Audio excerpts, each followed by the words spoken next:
Good morning students, કેમ છો બધા? મજામાં છો? ફરી પાછું તમારું હાર્દિક સ્વાગત છે તમારી ફેવરિટ એવી YouTube channel physics with Sameer મહેતામાં ચેપ્ટર 4 ના અનધર વિડીયો લેક્ચરમાં તમારું હાર્દિક સ્વાગત છે.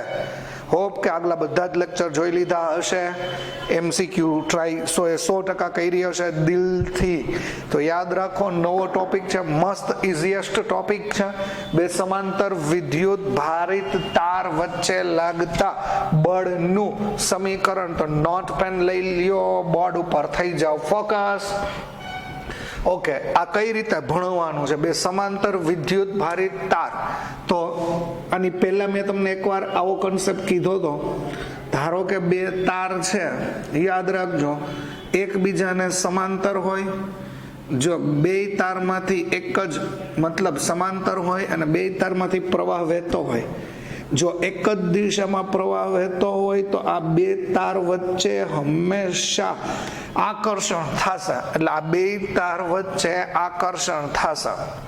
પછી મેં તમને આવું કીધું તું, પાછું રિપીટ કરી દઉં છું. આમાંથી I પ્રવાહ અને I2 I1 સમાંતર છે, વિરુદ્ધ દિશામાં છે, તો આ બે વચ્ચે હંમેશા અપાકર્ષણ બળ લાગશે. અને JEE ના લેક્ચરમાં મતલબ નીટના લેક્ચરમાં તમે ભણી જ ગયા છો, μ0 I1 I2 L વાળું સૂત્ર, છેદમાં 2πd. L ને લઈ ગયા હતા અહીંયા, છેદમાં μ0 I1 I2 2πd. તો એકમ લંબાઈ દીઠ લાગતું બળ. તો આનું સૂત્ર હતું. આજે આપણે તારવીએ છીએ થિયરી તરીકે. 3 માર્કનો ટોપિક થઈ શકે. એ આ બે વચ્ચે પ્રવાહ એક જ દિશામાં થાય તો આકર્ષણ શું કામ થાય? અને આ બે પરસ્પર વિરોધી દિશામાં છે તો અપાકર્ષણ જ શું કામ થાય? અને અહીંયા લખ્યું છે એ સૂત્ર આપણે તારવવું છે. તો આના માટે તો પહેલા તમને રાઈટ હેન્ડ થંબ લો આવડવું જોઈએ, અથવા ફ્લેમિંગનો ડાબા હાથનો નિયમ આવડવો જોઈએ. રાઈટ હેન્ડ થંબ લો, અંગૂઠાની દિશામાં પ્રવાહ, આંગળીની દિશામાં ચુંબકીય ક્ષેત્ર હોય તો હથેળીને લંબ બહાર આવતી દિશામાં બળ હોય. અથવા ફ્લેમિંગનો ડાબા હાથનો નિયમ યાદ કરી લ્યો શું હોય એ. બરોબર છે, પણ આપણે ફ્લેમિંગ કરતા આ હાથ યુઝ કરશું. બીજું, અનંત લંબાઈનો તાર હોય. જો આ બધી વસ્તુની જરૂર પડવાની છે. ઇન્ફાઇનાઇટ લેન્થનો વાયર હોય તો આ બિંદુએ ઉદ્ભવતું ચુંબકીય ક્ષેત્ર ગોતવાનું સૂત્ર હતું B બરાબર μ0I અપોન, યાદ કરો, μ0I/2π. અને ધારો કે આ બે વચ્ચેનું ડિસ્ટન્સ D હોય, R હોય, X હોય, સપોઝ R હોય તો R. અનંત લંબાઈના તારને લીધે P બિંદુ પાસે ઉદ્ભવતું ચુંબકીય ક્ષેત્ર, ક્ષેત્ર. તો આટલી બધી વસ્તુ તમને આવડે છે એવું આપણે માની લઈએ છીએ. એટલે આપણે આપણા લેક્ચરની શરૂઆત કરીએ છીએ. જો શું છે તો તમારે કાંઈ નથી કરવાનું. તમે લ્યો છો ઇન્ફાઇનાઇટ લેન્થનો એક વાયર. બરોબર, આ ખાસ ધ્યાન રાખજો. ઇન્ફાઇનાઇટ લેન્થનો તમે એક વાયર લીધો, એને સમાંતર તમે કોઈ બી બીજો વાયર રાખી દો, ઇન્ફાઇનાઇટ લેન્થનો વાયર રાખો. બરોબર, તોય કોઈ પ્રોબ્લેમ નથી. લિમિટેડ પરિમિત લંબાઈનો વાયર રાખો તોય કોઈ પ્રોબ્લેમ નથી. આ ઇન્ફાઇનાઇટ લેન્થનો વાયર છે. આપણે આકર્ષણ શું કામ થાય એ જોઈએ છીએ. ધારો કે આ તારમાંથી વહેતો પ્રવાહ I1 છે, I2 છે. તમે ધારો કે કોઈ દર્પણમાંથી કે મોડર્નમાંથી કે યોગીમાંથી કરો તો મે બી I1 I2 ના હોય, IA IB હોય. ફિગર આવી રીતે નો ડ્રો કરી હોય, ક્રોસ ડ્રો કરી હોય, 3D ડ્રો કરી હોય, તમને ઈઝી આ પડશે. કન્સેપ્ટ સેમ જ છે. બરોબર છે. તો I1 અને I2 આવી રીતે છે. આ બે વચ્ચે આકર્ષણ થશે એ મને ખબર છે. કન્સેપ્ટ શું સમજવાનો છે એ પહેલા સમજો. ધ્યાન હાવ એટલે હાવ અહીંયા. ધારો કે આમાંથી I1 પ્રવાહ પસાર થાય છે. I1 પ્રવાહ પસાર થાય તો અંગૂઠાનો નિયમ એવું કહે છે કે અંગૂઠાની દિશામાં પ્રવાહ હોય તો આ આંગળીઓ વીંટાળી છે, કર્લ કરી છે, એની દિશામાં ચુંબકીય ક્ષેત્ર હોય. એટલે આ પહેલા તારનું ચુંબકીય ક્ષેત્ર છે ને એવું વિચારો, B1 છે. આ પહેલા તારનું ચુંબકીય ક્ષેત્ર છે, અહીંયા રેડ થી દર્શાવ્યું એ B1 છે. તો પહેલા તારના, સમજો મારી વાત, પહેલા તારના ચુંબકીય ક્ષેત્રમાં, પહેલા તારના ચુંબકીય ક્ષેત્રમાં બીજો વાયર છે, એટલે પહેલાનું ચુંબકીય ક્ષેત્ર બીજા તાર પર હંમેશા બળ લગાડે અને બીજો તારે વિદ્યુત પ્રવાહ ધારિત છે. હજી રિપીટ કરી દો. પહેલા તારમાંથી પ્રવાહ પસાર કર્યો, હા પાડો. આજુબાજુ ચુંબકીય ક્ષેત્ર આવ્યું, હા આવ્યું. એ ચુંબકીય ક્ષેત્રમાં બીજો વિદ્યુત પ્રવાહ ધારિત વાયર છે, હા છે. તો પહેલાનું ચુંબકીય ક્ષેત્ર, પહેલાનું ચુંબકીય ક્ષેત્ર બીજા તાર ઉપર બળ લગાડશે અને વિદ્યુત પ્રવાહ ધારિત તાર ઉપર લાગતું બળ એટલે આ જ આવશે, F is equal to ILB. આવો સમજો કેસ, આપણે પિક્ચરનો સીન હું ક્રિએટ કરીએ છીએ ત્રીજી વાર કહું છું. પહેલા તારમાંથી કેસ 1 પાર્ટ 1 આવો સમજશો. પહેલા તારમાંથી વિદ્યુત પ્રવાહ પસાર કર્યો એટલે ચુંબકીય ક્ષેત્ર આવ્યું. એ ચુંબકીય ક્ષેત્રમાં બીજો વિદ્યુત પ્રવાહ ધારિત વાયર છે. તો પહેલા તારના ચુંબકીય ક્ષેત્રમાં બીજો તાર છે, તો પહેલાનું ચુંબકીય ક્ષેત્ર બીજા ઉપર બળ લગાડશે. પાર્ટ 1 એ ILB. ઓકે, હવે બીજો કન્સેપ્ટ ક્લિયર કરો. હવે આનો વારો લ્યો, આ બીજાનો વારો લ્યો. આમાંથી I1 જેટલો I2 જેટલો કરંટ પાસ થાય છે, ફિંગરને કલ કર્યું મતલબ વીંટાળ્યું, તો યાદ રાખો એનું પોતાનું ચુંબકીય ક્ષેત્ર આવશે B2. એ B2 ચુંબકીય ક્ષેત્રમાં આ પહેલો વાયર છે, એ વિદ્યુત ભારિત છે, તો B2 ને લીધે આ તાર ઉપર લાગતું બળ. કહેવાનો મિનિંગ શું છે? સિમ્પલ. બે તાર એકબીજાના ચુંબકીય ક્ષેત્રમાં છે, બે તાર એકબીજાના ચુંબકીય ક્ષેત્રમાં છે, બે તાર ઉપર એકબીજાનું ચુંબકીય ક્ષેત્ર બળ લગાડશે અને વિદ્યુત પ્રવાહ ધારિત તાર ઉપર લાગતું બળ એટલે ILB. બળ લાગશે એટલે ઓબ્વિયસલી સ્થાનાંતર થશે, કાં બે નજીક આવશે કાં બે દૂર જશે. નજીક આવશે તો આકર્ષણ કહેશું, દૂર જશે તો અપાકર્ષણ કહેશું. બસ સિમ્પલ. તો ખાસ ધ્યાન રાખો શું છે એ લખવા માટે તો તમારી પાસે બુક છે જ, પણ હું તમને મારી રીતે ઇઝી લેંગ્વેજમાં ટ્રાય કરી દઉં છું લખવાની, જે તમને ઇઝી પડશે. કેસ 1 જો પ્રથમ તારમાંથી ખાસ ધ્યાન રાખજો, પહેલા તારમાંથી વિદ્યુત પ્રવાહ પસાર કર્યો છે, જો એક જ દિશામાં છે એટલે આકર્ષણ થવાનું છે, એ આપણે પ્રૂફ કરીએ છીએ. ઓકે, હવે જો ધ્યાનથી સમજજો I1 એટલે અહીંયા લખવાનું પ્રથમ તારમાંથી I1 જેટલો વિદ્યુત પ્રવાહ પસાર કરતા ઉદ્ભવતું ચુંબકીય ક્ષેત્ર B1 છે. એટલે પહેલા તારને લીધે ઉદ્ભવતું ચુંબકીય ક્ષેત્ર અહીંયા હું લખી દઉં છું B1 છે. હજી એક વાત કરી નાખીએ, બે તાર વચ્ચેનું અંતર ધારો કે D છે, Y છે, X છે, R છે, ગમે છે, બરોબર છે. જો ઉદ્ભવતું ચુંબકીય ક્ષેત્ર B1 છે. હવે આ B1 ચુંબકીય ક્ષેત્રમાં બીજો વિદ્યુત પ્રવાહ ધારિત તાર રહેલો છે. આ પહેલો પોઈન્ટ. આ પેલા વર્ડ સમજજો હું શું કહું છું. ઉભા રહ્યો, હજી તમારે આ ન લખવું હોય તો એ કાંઈ નહીં. હવે અહીંયા જરાક આવી જાઓ, એ આમ જોજો જરાક. આ પેલું છે, આમ અંગૂઠો આમ જાય છે, અંગૂઠો આમ જાય છે, તો ચુંબકીય ક્ષેત્ર, પહેલાનું ચુંબકીય ક્ષેત્ર સમજો. પહેલાનું ચુંબકીય ક્ષેત્ર જો આમ જોજો, આ પહેલાનું ચુંબકીય ક્ષેત્ર B1, અંગૂઠો આમ છે, મારી આંગળી અંદર જાય છે, અંદર તરફ જાય છે, અંદર તરફ જાય છે. એટલે જો હું અહીંયા ચોકડી કરી દઉં છું, અંદર તરફ જાય છે, એનો મિનિંગ તમને સમજાય ને? આ ચોકડી મતલબ આ જે મેં ડ્રો કર્યું, એ B1 ચુંબકીય ક્ષેત્ર છે, એની દિશા ડ્રો કરી. સમજો જરાક ધ્યાનથી. આ આમ છે B1, ખાલી આમ જ ભલે ફિંગર કલ કરો, પણ મારું એનું ચુંબકીય ક્ષેત્ર જોતું હોય તો એ ચુંબકીય ક્ષેત્ર અંદર તરફ છે ને, એ ચુંબકીય ક્ષેત્રમાં બીજો વાયર છે. ઓકે, તો જો ઉદ્ભવતું ચુંબકીય ક્ષેત્ર B1 છે તો યાદ રાખો આ ચુંબકીય ક્ષેત્ર B1 માં બીજો વિદ્યુત પ્રવાહ ધારિત તાર રહેલો છે, બરોબર છે. તો હવે જોજો ઉદ્ભવતું ચુંબકીય ક્ષેત્ર B1 છે એ કેમ લખાય? તો અનંત લંબાઈના તારને લીધે આ તાર પાસે અથવા તારના કોઈ બિંદુ પાસે, અનંત લંબાઈના તારને લીધે તારના કોઈ બિંદુ પાસે ઉદ્ભવતું ચુંબકીય ક્ષેત્ર, એટલે અનંત લંબાઈનું સૂત્ર લખો μ0I1/2π અને ડિસ્ટન્સ કેટલું છે d. આ વર્ડ ધ્યાનથી સમજો, જો હું શું કહું છું એ વર્ડને વિચારો. એ ઘણું બધું ઈઝી છે પણ ધ્યાનથી.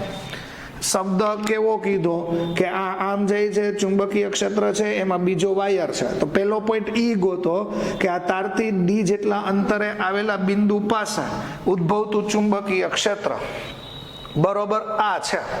હજી તમારે હાઇલાઇટ કરીને લખવું હોય તો આમ લખાય, પસાર કરતા ઉદ્ભવતું ચુંબકીય ક્ષેત્ર B1 છે, બરોબર.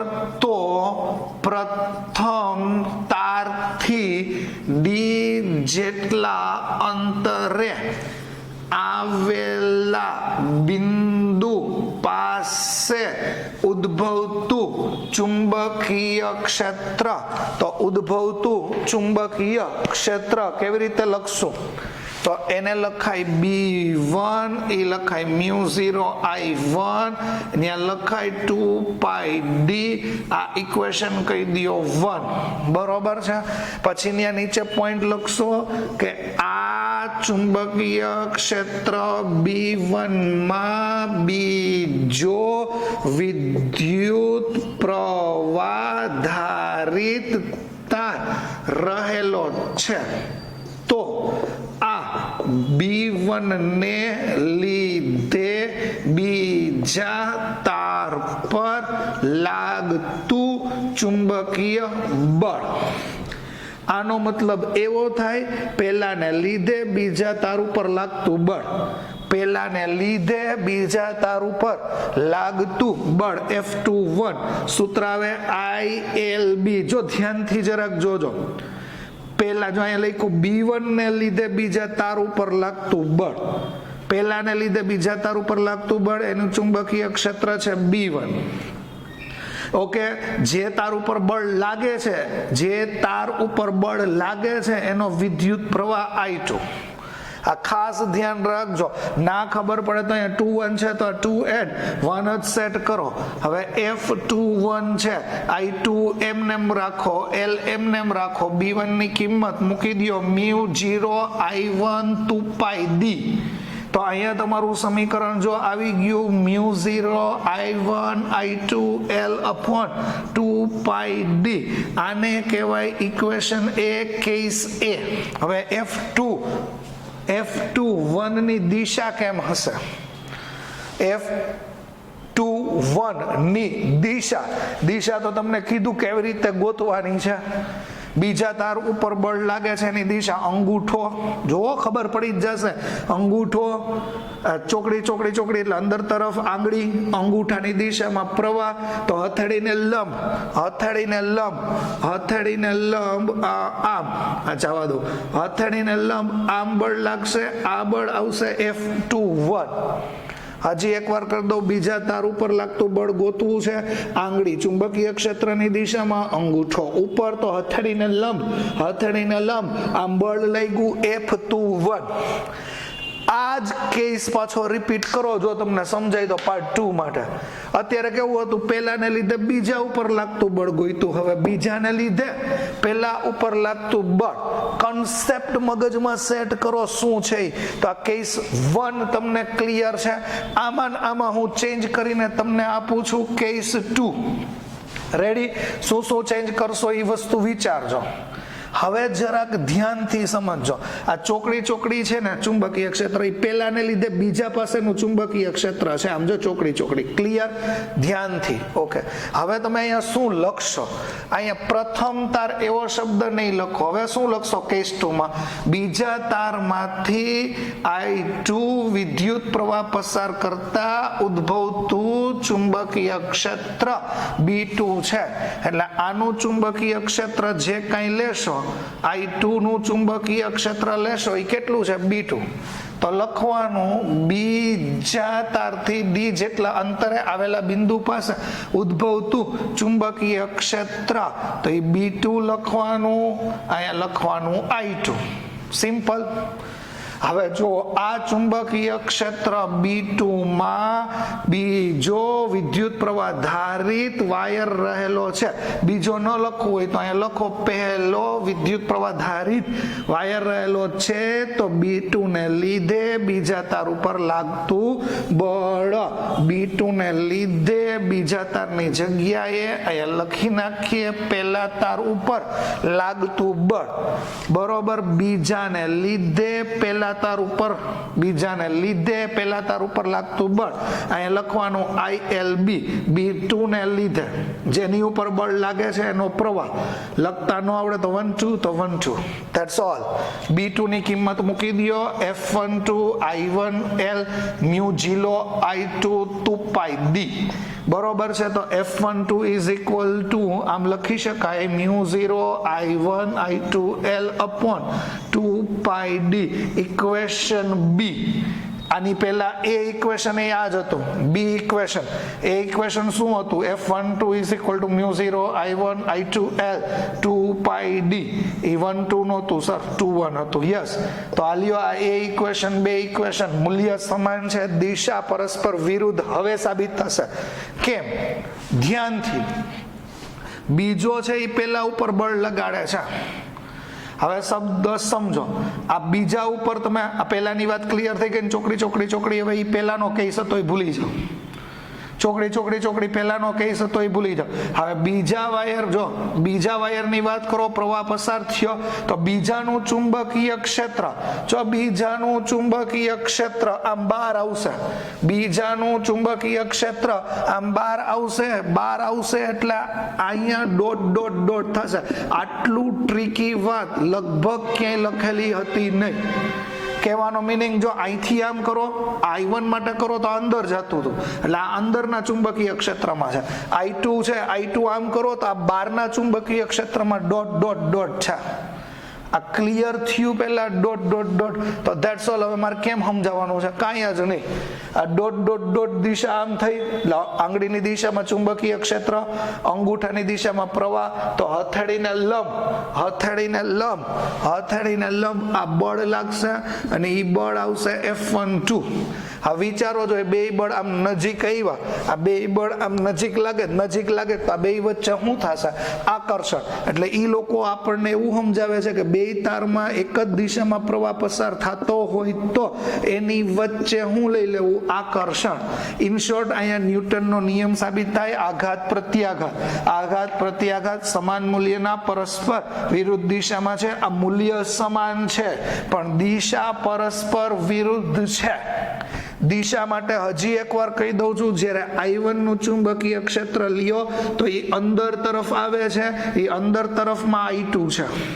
પછી જમણું સેટ કરો આ નિયમ અંગૂઠો. હવે I2 ની વાત કરો છો, I2 ની વાત કરો છો તો આ બાર તરફની દિશા છે, તો આ બાર તરફનું ચુંબકીય ક્ષેત્ર છે. તો આ યાદ રાખો, આ ચુંબકીય ક્ષેત્ર છે એ B2 ની ચુંબકીય ક્ષેત્રની દિશા છે. આ તો મેં તમને થિયરી પર્પઝ કીધું, બાકી ખાલી તમે તમારું સૂત્ર એક પાકું કરી નાખો અને બે કન્સેપ્ટ યાદ રાખો કે સમાન દિશામાં હોય ત્યારે આકર્ષણ થાય અને અસમાન દિશામાં હોય ત્યારે અપાકર્ષણ થાય. હવે આ જ વસ્તુ તમે દર્પણમાંથી સોલ્વ કરો, દર્પણમાંથી સોલ્વ કરો, નિયમ કોઈ દી નહીં બદલે. હવે વાયર તમને આવી રીતે આપ્યા હોય, આમાં IA પ્રવાહ જતો હોય, IB પ્રવાહ જતો હોય, બે વચ્ચેનું ડિસ્ટન્સ D હોય, તો ઓબ્વિયસલી એ જ થવાનું છે. ઓબ્વિયસલી થવાનું છે. આવી રીતે કરો, આવી રીતનું આમ રાખો એટલે અહીંયા જુઓ, અહીંયા ચોકડી ચોકડી આવશે, ચોકડી એટલે અંદર તરફ, અંગૂઠો એટલે આમ. તો બળની દિશા એ રીતે સેટ થાય, તમને ખબર પડવી જોઈએ. ચોપડીમાં આવી રીતનું છે, મેં તમને થોડુંક ઈઝી રીતે કીધું. ઇન શોર્ટ, બે તાર એકબીજાને સમાંતર હોય ત્યારે લાગતા બળનું સૂત્ર આપણી પાસે આવ્યું μ0 I1 I2 L upon 2 pi d. L ને છેદમાં લઈ જાઓ, μ0 I1 I2 ના છેદમાં 2 pi d. હવે રકમમાં એવું પૂછે છે ઘણી વખત એકમ લંબાઈ દીઠ બળ શોધો, આવું પૂછા. તો આ થઈ ગયું એકમ લંબાઈ દીઠ બળ. ઘણી વખત તમને એવું પૂછે, આ ધારો કે પેલો વાયર છે I1 I2, બરોબર. એવું પૂછે કે આ વાયર ઉપર 4 સેન્ટીમીટરે લાગતું બળ ગોતો. 4 સેન્ટીમીટરે લાગતું બળ. તો તમારે કાંઈ નથી કરવાનું, એકમ લંબાઈ દીઠ બળ જે આવે એ લખવાનું, પછી લખવાનું 4 સેન્ટીમીટર લંબાઈ દીઠ બળ કેટલું. પછી 10 સેન્ટીમીટર પૂછે. એકચ્યુઅલી આ તમે જે બળ ગોતો છો ને, એકમ લંબાઈ દીઠ બળ ગોતો છો એ આ તાર ઉપર અથવા આ તાર ઉપર, કારણ આઘાત પ્રત્યાઘાત સમાન છે, પરસ્પર વિરુદ્ધ દિશામાં છે. આ ખાસ ધ્યાન રાખજો. દાખલા થર્ડ ક્લાસ, કિંમત મૂકો ને જવાબ. દિશા માટે યાદ રાખવો ભગવાનનો નિયમ છે, જમણા હાથની હથેળી, ફ્લેમિંગનો નિયમ. ઓકે, હજી તમને એક પોઈન્ટ કહી દઉં છું, ખાલી આટલું યાદ રાખો, પછી આપણે તમને આગળના ટોપિક ઉપર લઈ જઈએ છીએ. 2 pi d. ધારો કે હું કહી દઉં I1 બરાબર 1 એમ્પિયર લઈ લ્યો, I2 બરાબર 1 એમ્પિયર લઈ લ્યો. હા, આ બે બરાબર 1 એમ્પિયર લઈ લ્યો. D બરાબર તમે 1 લઈ લ્યો. આ ખાસ ધ્યાન રાખજો, D બરાબર ડિસ્ટન્સ 1 લઈ લ્યો. લંબાઈ તો પછીની વાત છે, લંબાઈ તો એકમ લઈ લેશું. તો L 1 લઈ લ્યો, ડિસ્ટન્સ 1 મીટર લઈ લ્યો, બધું 1 લઈ લ્યો. તો F બરાબર શું વધે, μ0 1 1 1, આ 2 પાઈ અને D એટલે 1. તો F ઇઝ ઇક્વલ ટુ વધ્યું μ0 upon 4 પાઈ. તો અહીંયા લખાય μ0 એટલે 4 પાઈ into 2 pi, 4 pi into 10⁻⁷ 2 pi. તો અહીંયા 2 વધ્યું. તો F ગુણ્યા 2 મતલબ આટલું બળ. હવે આની ઉપરથી તમારે એક ડેફિનેશન આપવાની છે, બરોબર છે. ડેફિનેશન હું હમણાં લખું છું, પહેલા આટલું ફટાફટ તમે નોટ ડાઉન કરી લ્યો, પછી આપણે આગળ વધીએ.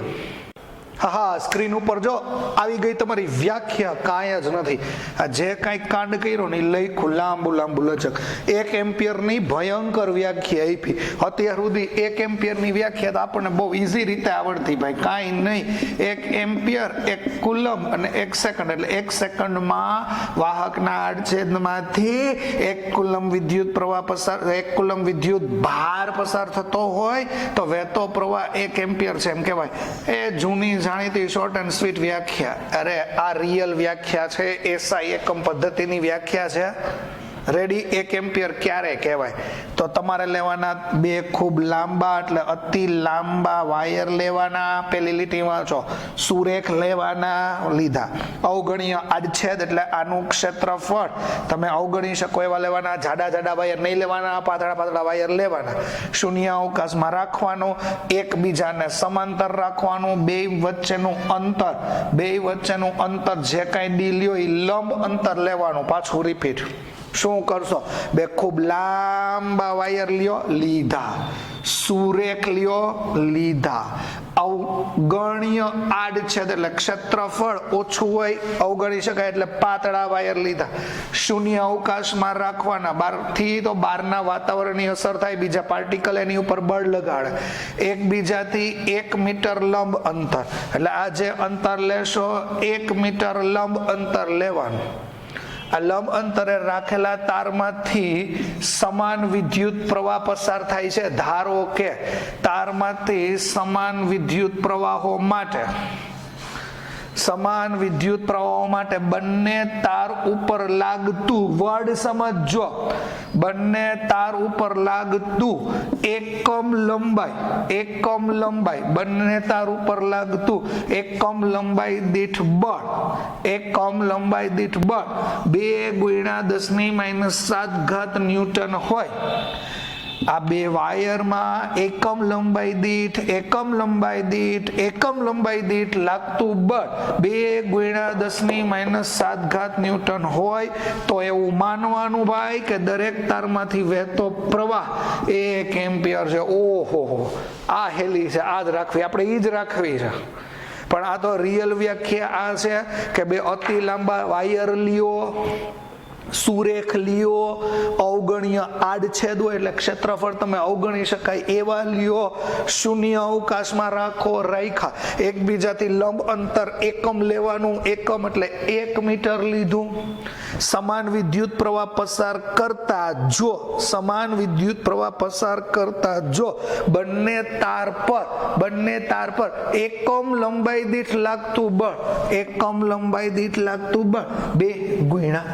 × 10⁻⁷ ન્યૂટન હોય તો 2 માંથી વહેતો પ્રવાહ 1 એમ્પિયર છે. વિદ્યુત તુલા એક એવો શબ્દ આવે છે જેની મદદથી તમે આવી બધી વસ્તુઓ છે ને એ સિમ્પલી રીતે મેઝરમેન્ટ કરી શકો. વિદ્યુત પ્રવાહ તુલાની મદદથી તમે આ બળ માપી શકો. વિદ્યુત પ્રવાહ તુલાની મદદથી. જો કે વિદ્યુત શાસ્ત્ર કરતા અલગ છે. વિદ્યુત ભારમાં એવું છે ને કે સમાન વિદ્યુત ભાર હોય તો અપાકર્ષણ થાય અને અસમાન વિદ્યુત ભાર હોય તો આકર્ષણ થાય. જ્યારે આમાં કેવું છે, બે તારમાંથી સમાન દિશામાં પ્રવાહ વહે તો આકર્ષણ અને વિરુદ્ધ દિશામાં જાય તો અપાકર્ષણ. તો આટલો ભેદ છે, આ વસ્તુને સમજજો. હવે તમને કોઈ કેમ કે આમાંથી 1 કુલમની વ્યાખ્યા આપો તો હવે યાર એ થર્ડ ક્લાસ કહેવાય. હવે 1 સેકન્ડમાં વાહકના આડછેદમાંથી 1 એમ્પિયર વિદ્યુત પ્રવાહ પસાર થતો હોય, 1 સેકન્ડમાં વાહકના આડછેદમાંથી 1 એમ્પિયર વિદ્યુત પ્રવાહ પસાર થતો હોય તો વહેતો વિદ્યુત ભાર 1 કુલમ છે એમ કહેવાય. તો આટલી મોટી લપ પછી મારે તો સૂત્ર જોઈએ છીએ, દિશા ગોતતા આવડવું જોઈએ, બરોબર છે. આટલો પોઈન્ટ તમને પેલા ક્લિયર હોય તો એક નાનકડો MCQ તમને કહું છું, આવા MCQ પૂછાય છે. કિંમત મૂકીને સાદુરૂપ આપવા વાળા તો MCQ છે જ. ધારો કે એક વાયર છે, બીજો વાયર છે અને ત્રીજો વાયર છે, આમ છે A, B અને C. તો B ઉપર લાગતું પરિણામી બળ ગોતો. B પર લાગતું પરિણામી બળ શોધો અને B કઈ દિશામાં જશે, ડાબી બાજુ જમણી બાજુ ક્યાં જશે, કેવી રીતની વાત છે. થિંક પ્રવાહ આઈ કહી દો એની યાર કઈ લેવા દેવા નથી. તમે કન્સેપ્ટ સમજો. પિક્ચરનો હીરો બી છે, બી ઉપર લાગતું બળ. તમારા મગજમાં જે પહેલો વિચાર આવે ને એ જ અપ્લાય કરી દો. પહેલા આ બેનું તંત્ર લઈ લ્યો, પછી આ બેનું તંત્ર લ્યો. આ બેની વાત હજી હમણાં જ ભણ્યા હતા, સમાન છે એટલે આકર્ષણ થાય. હમણાં જ ભણ્યા હતા ને, સમાન છે તો આકર્ષણ થાય. તો આની ઉપર લાગતું બળ આમ આવશે, બી ઉપર એ દ્વારા લાગતું બળ આમ આવશે. સર નો સમજાણું. અરે લાવ, આમ હતું તો આ મેં ચોકડી એવું તમને સમજાયું હતું. આંગળી અંદર નાખો, નાખી, અંગૂઠો ઉપર રાખ્યો, બળ આમ લાગ્યું, હા, તો એને લીધે બી ઉપર આમ બળ લાગ્યું. ઓકે, હવે અહીંયા જુઓ, સી ને લીધે બી ઉપર કેમ લાગશે? આમ જુઓ તો આમ છે, પ્રવાહ નીચે જાય છે. આમ જોવો પ્રવાહ છે એ ક્યાં જાય છે? આ નીચે જાય છે. તો બી પાસે ચુંબકીય ક્ષેત્ર, આમ જો બી પાસે ચુંબકીય ક્ષેત્ર અંદર તરફ આવશે એટલે બી પાસે ચુંબકીય ક્ષેત્ર ચોકડી આવશે. જોઈ લ્યો તમે, અંગૂઠો આમ અંદર તરફ આવ્યું, ન્યા સેટ કરો, આંગળી આમ, તો આને લીધે લાગતું બળ એ આમ આવશે BC. તો સી નેટ ફોર્સ તમારે બી ઉપર ગોતવું હોય, પરિણામી બળ ગોતવું હોય તો આમ લખાય FBA અને FBC. આ મળ્યું કે નહીં? હવે વિચારો જોઈએ, આને લીધે તો આમ બળ લાગતું હતું, આને લીધે આમ બળ લાગતું હતું અને તમારો વાયર એની નજીક ખસશે એટલે આ બે વચ્ચે આકર્ષણ થાય અને ઓબ્વિયસલી આ બે વચ્ચે અપાકર્ષણ થાય એટલે આ વાયર આમ આવશે તો આની હારે આકર્ષણ થશે, આની હારે અપાકર્ષણ થશે. તો બસ આવા જ થર્ડ ક્લાસ MCQ સોલ્વ કરતા રહ્યો, પ્રેક્ટિસ કરતા રહ્યો, બરોબર છે. નાનકડો કન્સેપ્ટ આપણે પૂરો કરી દીધો છે. આના દાખલા કિંમત મૂકીને સાદુરૂપ આપો એવા છે વધારાના સ્વાધ્યાયના દાખલામાં, બસ પ્રેક્ટિસ કરો. Thank you very much. ફરી પાછા નવા લેક્ચરમાં મળશું, ત્યાં સુધી good bye, all the very best.